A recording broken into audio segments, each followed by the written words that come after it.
नमो रताणं नमो सिद्धाणं नमो आर्याणं नमो वज्रायणं नमो लोहितवसाहुरं चिदानंद स्वातम रसी सतशिव सुंदर ज्ञान ज्ञाता दृष्टा लोक के परम सिद्ध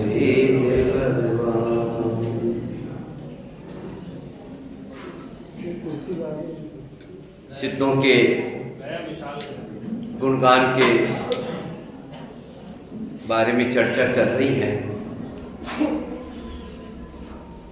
पहली पूजन, दूसरी पूजन, तीसरी पूजन में सिद्धों के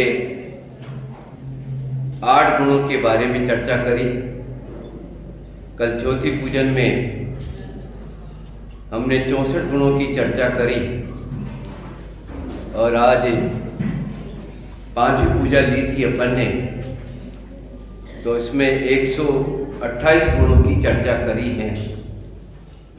ये गुणों की चर्चा की जाती है तो मन में भाव बनता है कि ये चीज़ें हमको भी प्राप्त हो। अंदर में एक भाव बनता है कि जो सिद्धों ने जो प्राप्त किया है वो गुण हमको भी क्या है प्राप्त होवे। तो सिद्धों ने कैसे प्राप्त किया है? आचार्य उमा स्वामी से पूछा तत्वार्थ सूत्र में कि महाराज आपने अनंत गुणों को कैसे प्राप्त कर लिया है, आपने सिद्ध दशा को कैसे प्राप्त किया है, आपने वो मोक्ष दशा को कैसे प्राप्त कर लिया है? तो उमा स्वामी ने बहुत सुंदर उत्तर दिया है। तत्वार्थ सूत्र के पहले अधिकार का पहला ही सूत्र बनाया उन्होंने कि सम्यक दर्शन ज्ञान चारित्राणी मोक्ष मार्ग है। अगर तेरे को सिद्ध दशा की प्राप्ति करना है तो उसका एक ही उपाय है, और उपाय क्या है? सम्यक दर्शन ज्ञान चारित्राणी मोक्ष मार्ग है। और कल अपन ने संत कवि का भी छंद पढ़ा था कि जग आरत भारत महा गारत करी जय पाय विजय आरती तिन कहूँ पुरुषार्थ गुण गाय। कि ये जो प्राप्त करना है सिद्ध दशा को, तो किससे प्राप्त होने वाला है? ये पुरुषार्थ से होने वाला है। अपने वर्तमान के जो प्रसिद्ध कवि हैं बाबू जुगल किशोर जी कोटा वाले, उन्होंने तो जो सिद्ध पूजन लिखी है बहुत ही बढ़िया भाव उन्होंने लिखा। तो पहले ही छंद में उन्होंने लिखा कि तू सिद्ध की बातें तो करता है, लेकिन सिद्ध को प्राप्त करने के लिए क्या करना है? तो उन्होंने पहले छंद में क्या लिखा? निज पुरुषार्थ निज वज्र पौरुष से प्रभु अंतर कलुष सब हर लिए। प्रांजल प्रदेश प्रदेश में पीयूष निर्जर गए सर्वोच्च हो अतएव।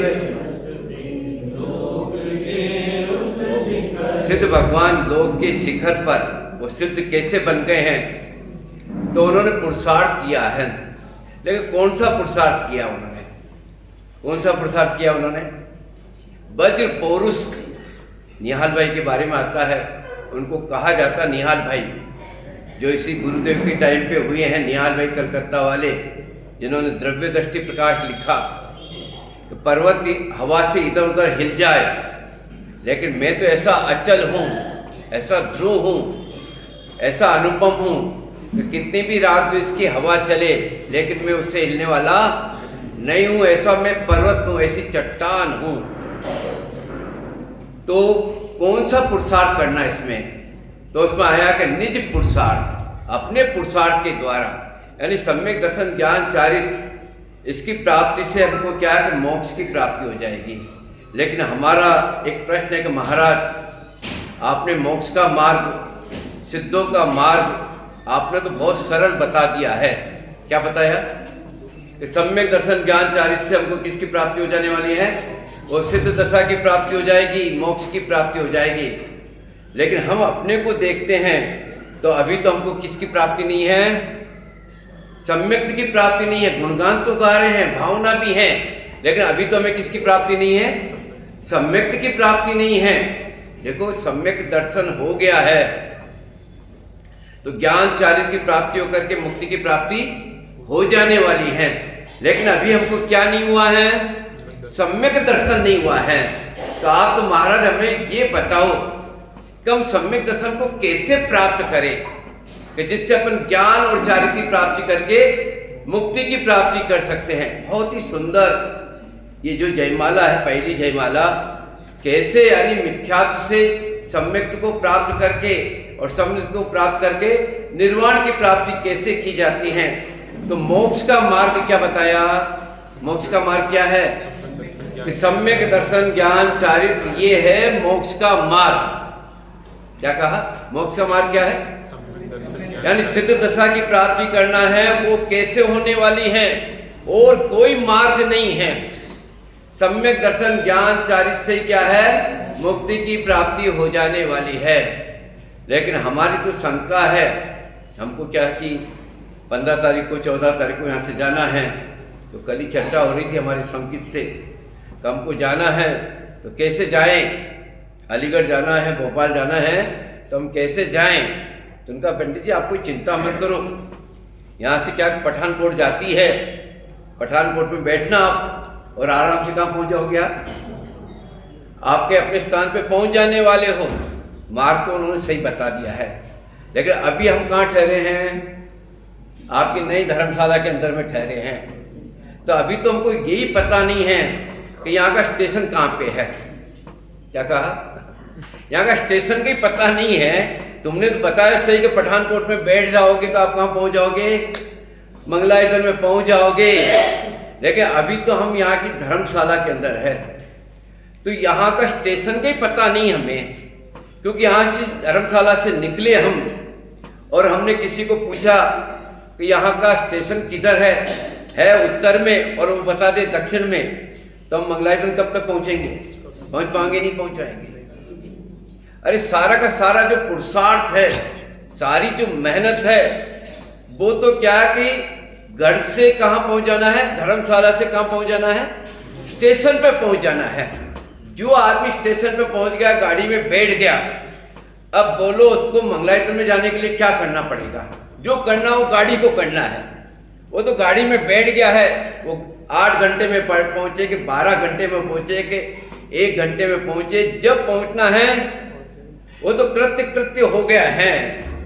तो सारा का सारा पुरुषार्थ किसमें करना है? आचार्य कहते सारा का सारा पुरुषार्थ किसमें करना है? सम्यक को प्राप्त करने में करना है। वो सम्यक कैसे प्राप्त होवे, कैसे प्राप्त करें हम? सबकी भावना तो यही है कि हमको सिद्ध बनना है। लेकिन आचार्य ने रोक लगा दी है कि अगर तेरे को सिद्ध बनना है तो पहले तू देख तो सही अपने को। सिद्धों की तू स्थापना करना चाहता है, वो आता ना भजन, मेरे मन मंदिर में आन पधारो सिद्ध भगवान। महावीर भगवान बोलो चाहे सिद्ध भगवान बोलो कि मेरे मन मंदिर में आन पधारो। और भगवान महावीर कह दे, सिद्ध परमात्मा कह दे अशोक भैया कि मैं आने को तैयार हूँ। आपने इतने गुणगान गाए हैं और इतने साल से सिद्ध चक्र मंडल विधान करा रहे हैं, तो हम आपके अंदर में आना चाहते हैं।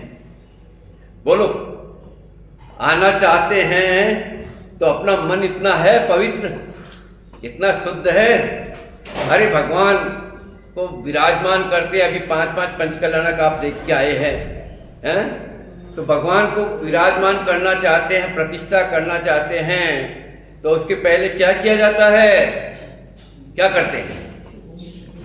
वेदी बनाई जाती, वेदी।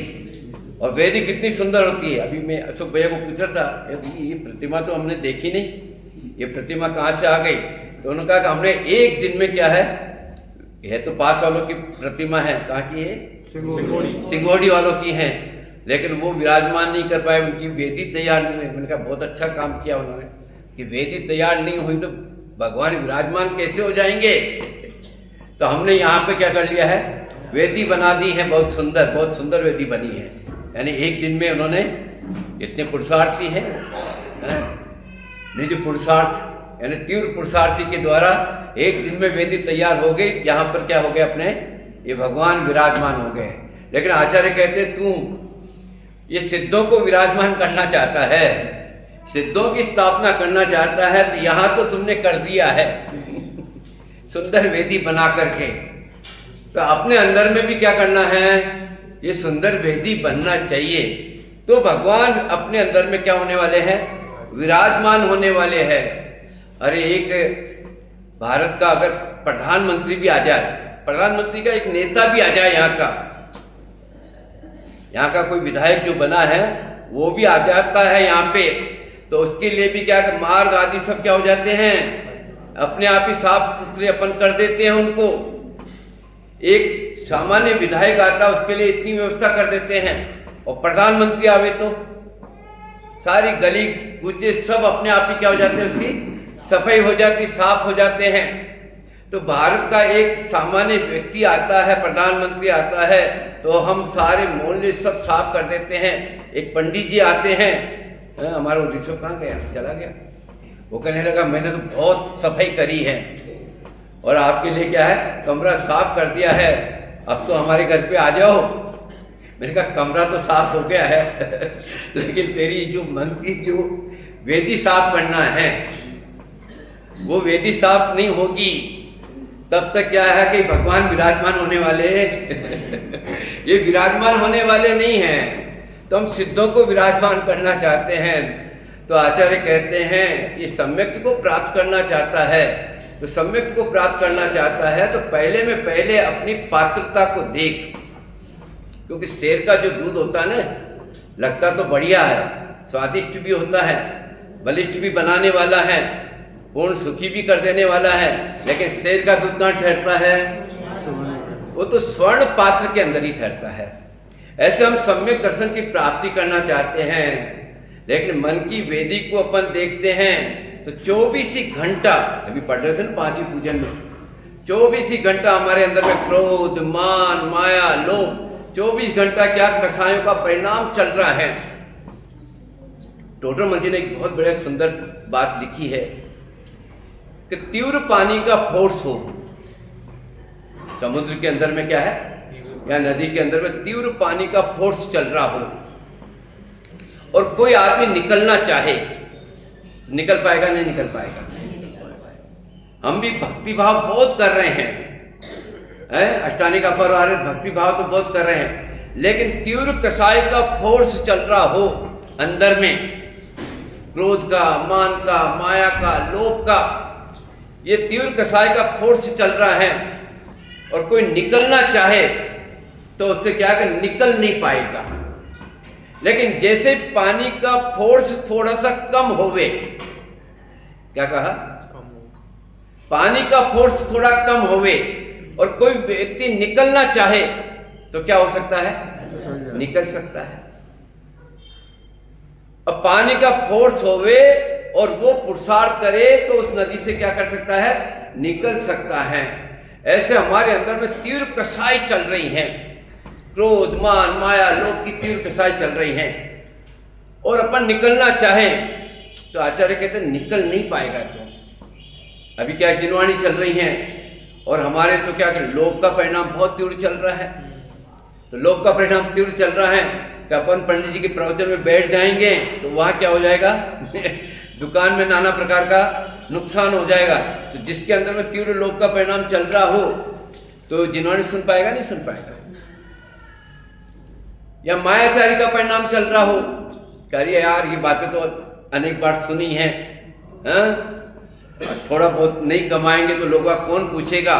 तो मायाचारी का परिणाम भी चल रहा है तो वो भी व्यक्ति क्या है, धर्म की बातें को सुन नहीं पाएगा।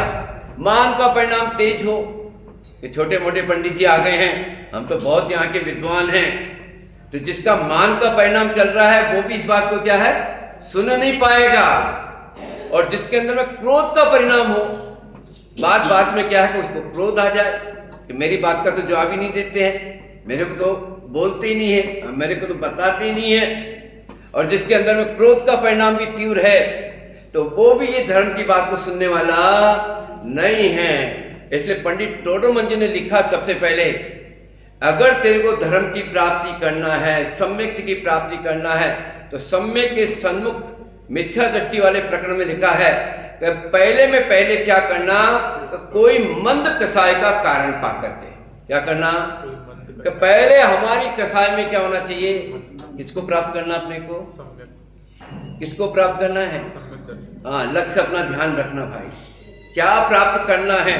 सिद्ध तो बनना है, सिद्ध हमारे आदर्श हैं, लेकिन वो आदर्श को कैसे प्राप्त किया जाए, तो आचार्य कहते हैं कि पहले में पहले क्या होना चाहिए कि अपनी कसायों में मंदता का परिणाम होना चाहिए। अगर कसाय में तीव्रता का परिणाम है तो ये धर्म की प्राप्ति अपने को होने वाली नहीं है।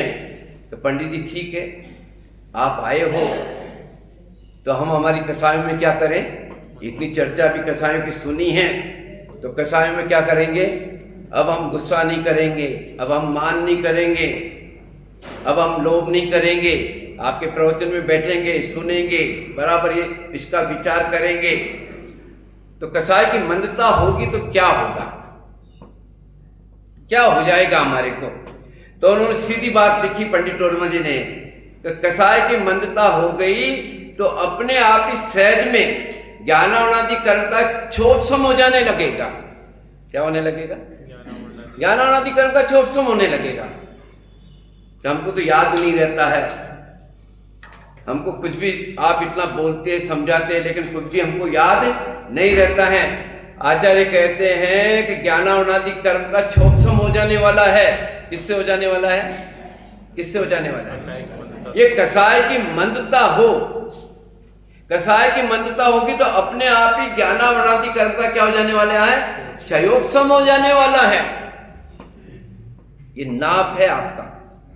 अभी क्या लौकिक में तो अपने को क्या सारी बातें याद रह जाती है, सब बातें याद आ जाती हैं, और धर्म में बैठकर कुछ पूछते हैं तो अपने को क्या नहीं होता है, याद नहीं आता है। तो समझ लेना कि अंदर में अभी क्या है, क्या चल रहा, हमारे कसाय की तीव्रता चल रही बाहर की। वो कसाय की तीव्रता चल रही है तो अपने को ये चीजें याद में नहीं आ पाती हैं। हमारी माँ अब तो चली गई, तो घर में जाते तो ये चर्चा करते हैं, हमारा तो काम ही यही है, तो ये चर्चा करते हैं। तो बेटा मेरे को तो कुछ भी याद नहीं होता है, न 6 द्रव्य के नाम याद आते हैं, न 7 तत्वों के नाम याद आते हैं, मेरे को याद ही नहीं होता है। और तुम तो बहुत ये करते हो, बहुत बोलते हो, पढ़ाते हो, लेकिन मेरे को तो क्या कुछ भी याद नहीं होता है। तो मैंने कहा माँ तो बहुत सरल है, और हमने तो ये पढ़ा है कि जो ज्ञान तेरे में है वही ज्ञान क्या है, हमारे में है। ज्ञान में कोई किसी प्रकार की क्या है, कमी नहीं है। अरे जो निगोद में सोही मुझ में सोही मोक्ष मजार, तो ज्ञान की तो सब में बराबर है। और तू कहते कि मेरे को क्या नहीं होता है, ये याद नहीं होता है, ये समझ में नहीं आता है। तो उसको हमको रिश्तेदारों का पता नहीं कि कौन कौन क्या है क्या नहीं है, तो हमने कहा कि भाई अपने कौन कौन रिश्तेदार हैं, कोई आ जाए मंगलायतन में तो कम से कम हम उनका ध्यान रखेंगे। तो सारे रिश्तेदारों के नाम बता दिया। हमारे भाई की शादी हुई तो शादी के अंदर हम गए, पहले जयपुर में थे तो शादी के अंदर गए उनके, तो गांव छोटा सा गांव, तो सब लोगों के यहाँ से क्या है बर्तन इकट्ठे करके क्या है सामूहिक रूप से भोजन उनका बनाया। अब बनाए तो उसमें क्या है कि भोजन बन गया, सबके बर्तन सबको पहुंचा दिए। 1 महीने बाद में मैं जयपुर से क्या वापस कहाँ गया, बिजोलिया नाम का गांव हमारा, तो वहाँ गया मैं। अब बिजोलिया गया मैं वहाँ पे, तो एक दोस्त के यहाँ पे भोजन था तो उसने भोजन के लिए बुलाया, तो हम सब गए परिवार वाले। अब जैसे भोजन करने के लिए बैठे तो माँ मेरी थाली में बार बार देखे, और मैंने कहा माँ तेरी थाली में भी वही सामान है जो मेरी थाली में है, तो बार बार मेरी थाली में देखती तो अच्छा नहीं लगता है। कि नहीं बेटा ये जो है ना कटोरी है ना, ये कटोरी अपनी है। अरे मैंने कहा अपनी कैसे तू बता रही, तो ये कटोरी तो स्टील की है बेचारी, तू कह रहे कि अपनी कटोरी है। तो नहीं नहीं, वो जो शादी हुई थी ना भैया की, तो उसमें हजारों बर्तन आए थे। देखो हजारों बर्तन आए थे, हमको कुछ भी पता नहीं है कि कहाँ किसके आए हैं, लेकिन वो हजारों बर्तन में भी वो अनपढ़ माँ बोल रही है, हमारी माँ, जिसको 7 तत्व के नाम याद नहीं, 6 द्रव्य के नाम याद नहीं है, वो क्या बोलती हैं कि ये कटोरी हमारी है। आचार्य कहते हैं ये कसाय की मंदता है कि तीव्रता है? अरे कसाय की तीव्रता में बाहर की सारी चीजें याद हो जाती हैं और ये तत्व ज्ञान की बातें अपने को याद नहीं आ पाती हैं। वहां हमारी कसाय की तीव्रता चल रही है पर पदार्थ में, तो सारी बातें हमको याद रहती हैं। गाली दे दी हो आपको किसी ने, हैं विमल जी, हैं तो गाली दे दी हो, या धर्मशाला खाली करने के लिए किसी ने कह दिया हो, तो वो बात अपने को याद है।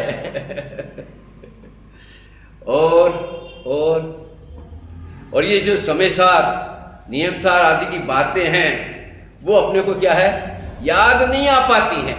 ये विषय कसाय की बातें हमको बचपन में क्या किया था वो सारी बातें याद आ जाती हैं। आचार्य कहते हैं कि अगर तेरी कसाय मंद हो गई है, देखो क्या प्राप्त करना भैया, सम्यक प्राप्त करना है अपने को, सम्यक।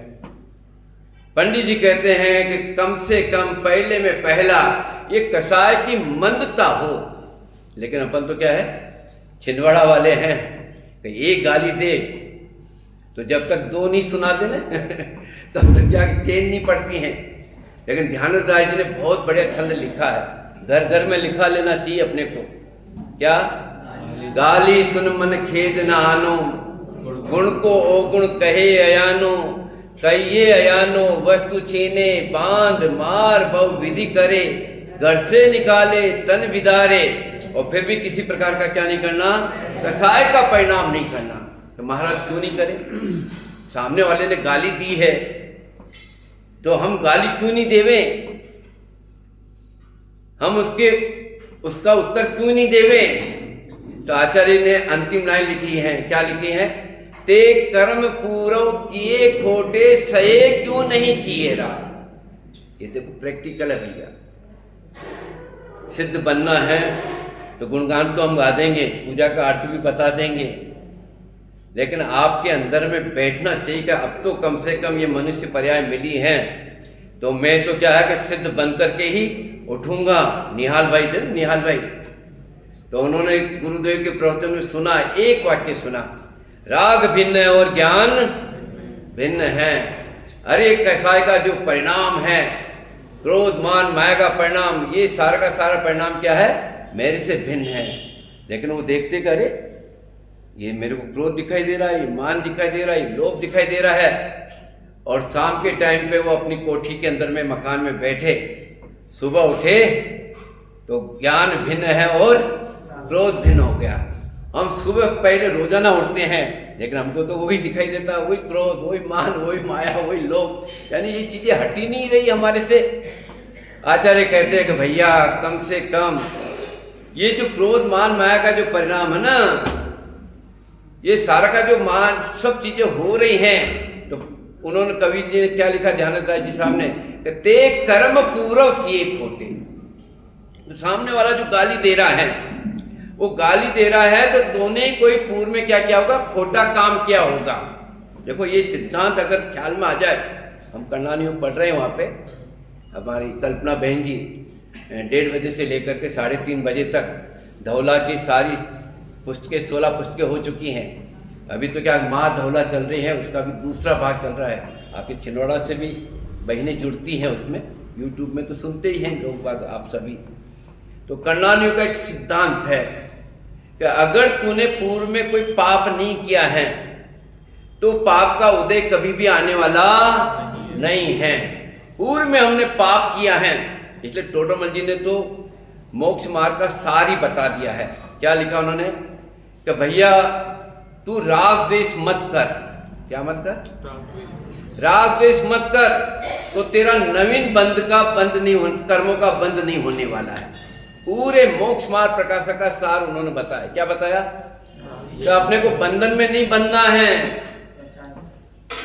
सिद्ध दशा को प्राप्त करना है, नवीन बंधन नहीं बंधे तो क्या करें? तो उन्होंने कहा कि राग द्वेष मत कर। क्या मत कर?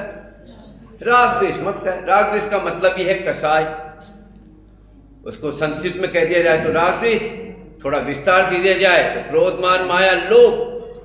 क्रोध मान माया लोभ में राग द्वेष आया कि नहीं आया? कैसे आ गया? क्रोध और मान क्या है? किसके भेद है? द्वेष के भेद है। और माया और लोभ राग के भेद है। 25 कसाय हैं तो इसमें भी आप क्या है? राग द्वेष में डाल दो। तो उन्होंने कहा कि नया बंध नहीं बांधना है तो क्या मत करो? राग द्वेष का परिणाम मत करो। लेकिन अपन तो सुबह से शाम भगवान के मंदिर में भी आ जाएंगे ना, अरे यार ये चीज तो अच्छी नहीं बनी, ये बहुत बढ़िया। अरे तो भगवान के मंदिर में आया तो राग द्वेष को छोड़ने के लिए आया है। अब जो बन गया है लेकिन उसमें भी अपन 24 घंटा क्या करेंगे? राग द्वेष राग द्वेष राग द्वेष। और तू बनने के लिए आया वीतरागी और नया बंध बांध करके कहाँ चला जाता है? नरक निगोद में चला जाता है। तो उन्होंने बहुत बढ़िया लिखा कि अगर तूने कसाई नहीं करी है, राग द्वेष का परिणाम नहीं किया है, बुरा कार्य नहीं किया है, तो ये पाप का उदय आने वाला नहीं है। पूर्व में अपन ने पाप किया। देखो ये बाहर के पुण्य पाप का उदय तो सहज रूप के वाले हैं। रामायण के अंदर में अपने पद्म पुराण में आता है कि लक्ष्मण थे। लक्ष्मण तो वनवास के अंदर राम के साथ में गए और वो पंचवटी के अंदर में गए। और पंचवटी के अंदर में गए तो ऐसे सहज में घूम रहे थे। देखो पुण्य पाप का उदय देखो आप। तो सहज में पंचवटी में घूम रहे थे। वहाँ पंचवटी के अंदर एक जंगल के अंदर में वो घूम रहे थे। तो वहाँ अपना खरदूषण का पुत्र शंभु कुमार था। खरदूषण का पुत्र का नाम क्या है?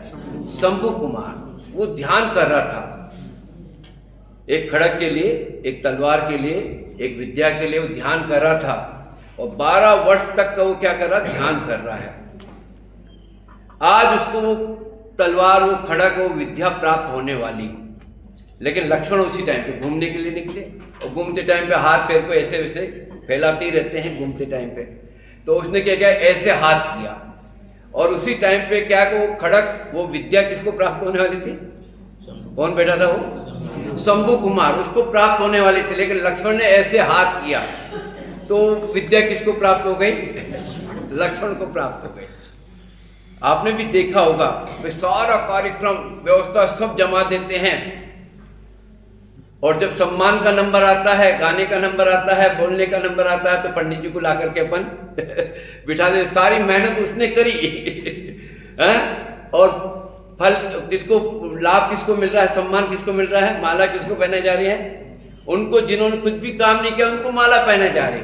शंभु कुमार 12 वर्ष तक वो तपस्या कर रहा है और वो खड़ग किसको प्राप्त हो गई है? वो लक्ष्मण को प्राप्त हो गए। अब लक्ष्मण ने सोचा अरे यार क्या बात है, ये क्या चीज हाथ में आ गई। तो देखा नहीं उधर और ऐसे झटका दिया। और झटका दिया तो उसके नीचे कौन बैठा हुआ था? शंभु कुमार। तो उसकी गर्दन क्या हो गई? अरे जो 12 वर्ष तक तप कर रहा है लेकिन पुण्य पाप का उदय देखो तो उसको क्या, उसकी गर्दन और अलग हो गई। वस्तु तो प्राप्त नहीं हुई और बल्कि क्या हो गया, उसका गर्दन अलग हो गई। आहा। आचार्य कहते हैं ते कर्म पूरव किए खोटे सहे क्यों नहीं जिएरा।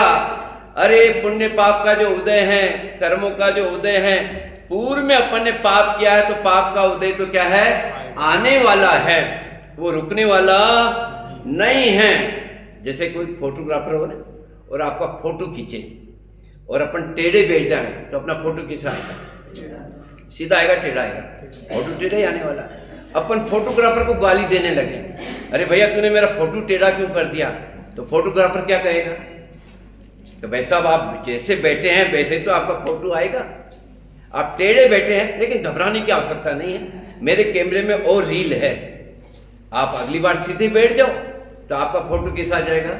सीधा आ जाने वाला। लेकिन अगली बार भी वो फोटो खींचे और अगली बार भी अपन टेढ़े हो जाए तो दूसरा फोटो भी कैसा आएगा? ऐसे अपन ने पूर्व में पाप आदि सब किया है और अभी वर्तमान में भी सिद्धों के गुणगान गाए जा रहे, सिद्ध बनने की बातें तो कर रहे हैं, लेकिन अपन कर क्या रहे हैं? कर क्या रहे हैं? आचार्य कहते हैं कि ते कर्म पूरव किए खोटे। अंदर में एक सिद्धांत को बिठा लेना भैया। कर्णानियों का जो सिद्धांत है, क्या बिठाना कि ये जो सामने वाला गाली दे रहा है, ये मेरा अपमान कर रहा है, ये मेरा सम्मान कर रहा है, तो पूर्व में मैंने इस प्रकार का क्या किया होगा, ये कार्य किया होगा, पाप किया होगा, तब जाकर के पाप का क्या है, उदय आया है। अब हमको क्या करना है, क्या करना है, क्या करना है? आचार्य कहते समता का भाव रख, ये तेरा पुरुषार्थ है। लिखा ना युगल जी सामने, क्या लिखा? निज बज पौरुष। तो बज पौरुष का मतलब क्या होता होगा? यानी बहुत जोर से आंखें बंद करी होगी उन्होंने, क्या किया होगा बज पौरुष के लिए? हमको कहें ना कि आपको क्या ध्यान लगाना, माला फेरना है, पुरुषार्थ करना है, तो पुरुषार्थ का मतलब अपन क्या समझते हैं कि जैसा वस्तु का स्वरूप है सहज रह जाओ।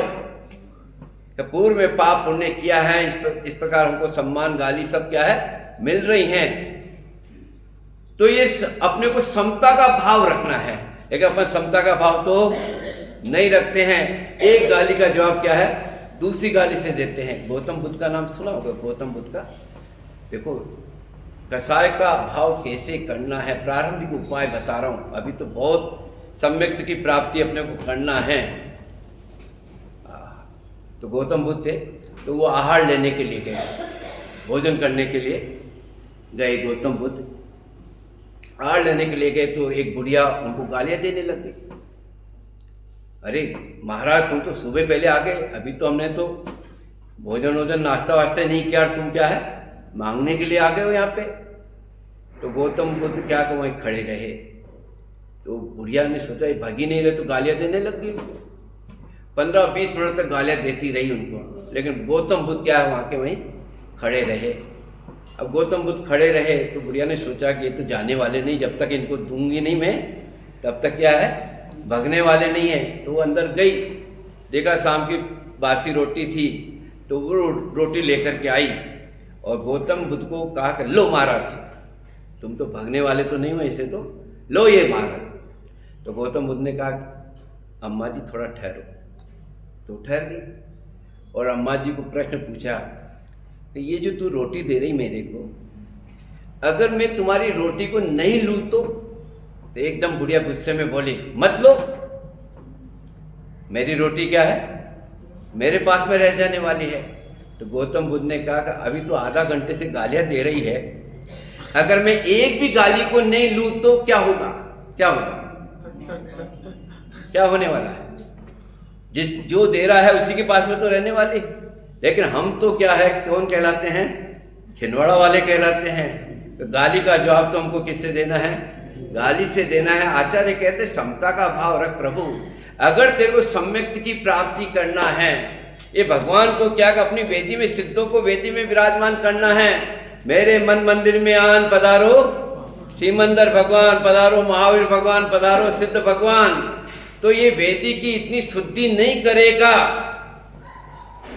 तब तक ये भगवान विराजमान होने वाले नहीं हैं। ये इस वेदी की शुद्धि बने तो सबसे पहले क्या करें, क्या करें? तो उन्होंने लिखा कसाय की मंदता हो। कसाय की मंदता होगी तो क्या होगा? तो कहते कि अपने आप ही सहज में ज्ञानावनादि कर्म का क्या हो जाने वाला है, क्षोभसम हो जाएगा। तो पंडित जी ज्ञानावनादि कर्म का क्षोभसम हो जाएगा तो हमारी कसाय की मंदता हो जाएगी क्या? बोलो आपको क्या चीज सुनाना है तो मैं सुना देता हूँ।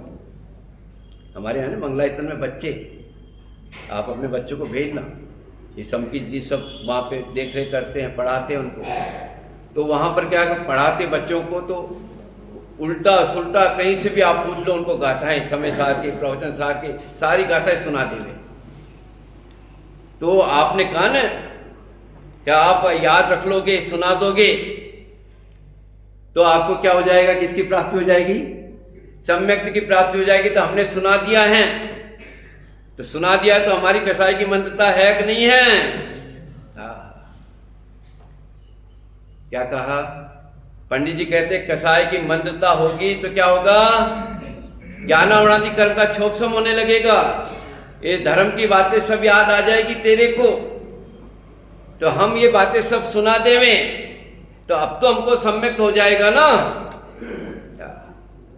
कि भैया तूने सुना दिया है, लेकिन तेरे को तत्व का विचार है कि नहीं है? क्या कहा? किसका विचार चले? तत्व का विचार चलता है, नहीं चलता है। ये सुना तो अपन देते हैं, बोल तो लेते हैं, पढ़ भी लेते हैं, लेकिन तत्व का विचार चलता है कि नहीं चलता है?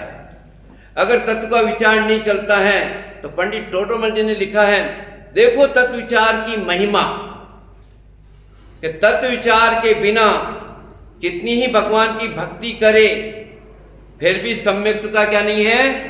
अधिकारी नहीं है। कितना ही स्वाध्याय पढ़े, सुने, सुनावे, लेकिन तत्व का विचार नहीं चलता है। विचार किसका चलता है? तत्व का विचार नहीं चलेगा तो क्या चलेगा? कसायों का विचार चलेगा। इसने ये कह दिया, मैंने ये कह दिया, उसने वो कह दिया, ये कसाय का विचार चलने वाला है। तो पंडित जी ने तो एक ही बात लिखी है कि देखो तत्व विचार की महिमा, तत्व विचार के बिना कितना भी स्वाध्याय करता है, कितनी भी पूजा करता है, लेकिन वो सम्यक्त का अधिकारी। आवाज आना चाहिए अंदर से, हुंकार, क्योंकि अपन कर रहे हैं और फिर भी क्या नहीं हो रहा है? वो उसकी प्राप्ति नहीं हो रही है। तो अंदर में हुंकार आना चाहिए कि तत्व का विचार करें। अब तत्व का विचार भी विकल्प है और विकल्पों में क्या नहीं होने वाला है? सम्यक नहीं होने वाला है। लेकिन पंडित जी ने बहुत बढ़िया बात लिखी है कि तेरे को तो अभी क्या करना है? सम्यक तो कैसे प्राप्त करना है? तो उसके लिए उन्होंने क्या कि पहला ये 5 प्रकार की लब्धि बताई है। इसमें भी आया है, बहुत ही बढ़िया प्रकरण चल रहा है, दूसरा नंबर का। जय करण कृपाण सुप्रथम बार, मिथ्यात्व सुभट की नो प्रहार। कि हमको भी क्या कि सम्यक्त को प्राप्त करना है। तो सम्यक्त को प्राप्त करना है, तो सम्यक्त को प्राप्त करना तो क्या करना है? तो सम्यक्त को प्राप्त करने के लिए देखो, जगत में कोई भी काम होता है, 2-3 सूत्रों को याद रखो आप, नहीं तो स्वच्छंदी नहीं बनोगे, यानी सही मार्ग पे लग जाओगे। एक तो जगत में कोई भी काम होता है तो बोला तो जाएगा, क्या बोला जाएगा? जो होना है सो निश्चित है, केवल ज्ञानी ने गाया है, ऐसा बोला तो जाएगा। लेकिन जगत में जो भी कार्य होता है उसमें 5 प्रकार के क्या होते हैं? समवाय होते हैं। हम खान पान में तो क्या है, सब में तो लगा लेते, सब में तो मेहनत करते हैं। और मंदिर में आने के लिए कहें भगवान के दर्शन पूजन के लिए कहें, थोड़ा सा आपको ये तत्वों का विवेचन करने के लिए बता रहे हैं, समझा रहे हैं तो भैया जो होना होगा तभी क्या है? हो जाने वाला है। लेकिन जगत में बोला तो जाएगा, लेकिन कोई भी काम करने के लिए 5 प्रकार के क्या होते हैं? समवाय होते हैं। 5 प्रकार के समवाय कौन कौन से? पहला कौन सा है? पुरुषार्थ। पहला है स्वभाव। पुरुषार्थ भी आप करने लगे तो स्वभाव ही नहीं हो, है? तो स्वभाव ही नहीं होगा, वो 1 इंद्री, 2 इंद्री, 3 इंद्री, निगोदिया, असंगी, वो कितना पुरुषार्थ करे तो उनको क्या सम्यक्त की प्राप्ति हो जाए। ये सम्यक्त की प्राप्ति किसको होने वाली है? किसको होने वाली है? कि संगी हो। संगी वो पुरुषार्थ करेगा तो उसको क्या होने वाला है? सम्यक्त की प्राप्ति हो जाने वाली है। अगर कसाय की मंदता की बातें जो अपन कर रहे हैं ना, तो देखो असंगी के तो 1 इंद्री, 2 इंद्री, उनको मारा जाता है, पीटा जाता है। ये पृथ्वी है, कितना अपन इसको रगड़ते हैं, अग्नि को जलाते हैं, ये करते, नाना प्रकार का ये उपसर्ग इनके ऊपर किया जा रहा है। तो ये आपके ऊपर गुस्सा करती नहीं करती? 2 इंद्री, 3 इंद्री, 4 इंद्री, मच्छरों को मार डालते हैं, अनछना पानी पीते हैं, तो वो गुस्सा करते नहीं करते हैं? तो उनको तो सम्यक्त की प्राप्ति हो ही जाएगी। हाँ, अरे आचार्य कहते हैं पहले तो समझ तो थे कि ये जो किसको होने वाला है, तो कहाँ किससे तुलना करना चाहता है? सम्यक्त किसको होने वाला है? संगी को होने वाला है। इसलिए 5 प्रकार के जो समवाय है तो कहाँ लगाए जाते हैं? तो पहला कहलाता है स्वभाव, दूसरा कहलाता है पुरुषार्थ, और तीसरा होनहार, और चौथा काल अवधि, और 5वां है भवितव्यता। ये 5 प्रकार के क्या है? अरे निमित्त, होनहार, भवितव्यता, सब बातें एक ही जैसे। और 5वां क्या है? निमित्त। ये 5 प्रकार के क्या कहलाते? समवाय कहलाते हैं। यानी कोई भी काम होता, बोला तो ये जाएगा, जो होना सो निश्चित है। और केवली भगवान ने गाया है, ये बोला तो जाता है, लेकिन अंदर में समझना, समझदार है तो कहा तो बाहर का ही कथन किया जाएगा, बोला तो ऐसे ही जाएगा, लेकिन ये 5 प्रकार के समवाय मिले तभी जाकर के कार्य की प्राप्ति होने वाली है। ऐसे आचार्य कहते हैं सम्यक दर्शन के लिए बोला तो यही जाएगा कि स्वभाव का अवलंबन लेने से क्या हो जाता है, सम्यक दर्शन की प्राप्ति हो जाएगी। पर द्रव्यंते भिन्न आप में सम्यक की प्राप्ति हो जाने वाली है। अब गुरुदेव ने जब वहाँ गए थे सोनगढ़ में, तो ऐसे तो सम्यक दर्शन की अनेक प्रकार की परिभाषाएं आती है।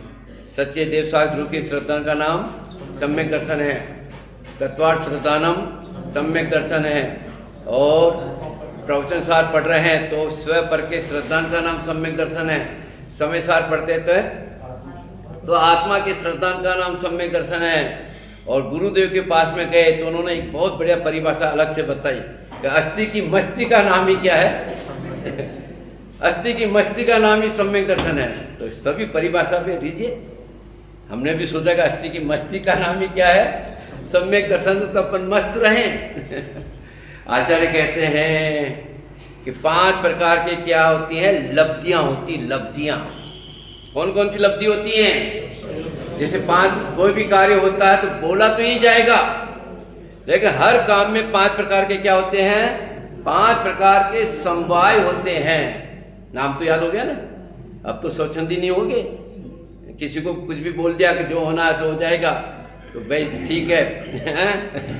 5 प्रकार के समवाय होते हर काम में। ऐसे ये तो इसलिए बोलते हैं, होना है सुनिश्चित है कि आप कसाई नहीं करें, आकुलता नहीं करें।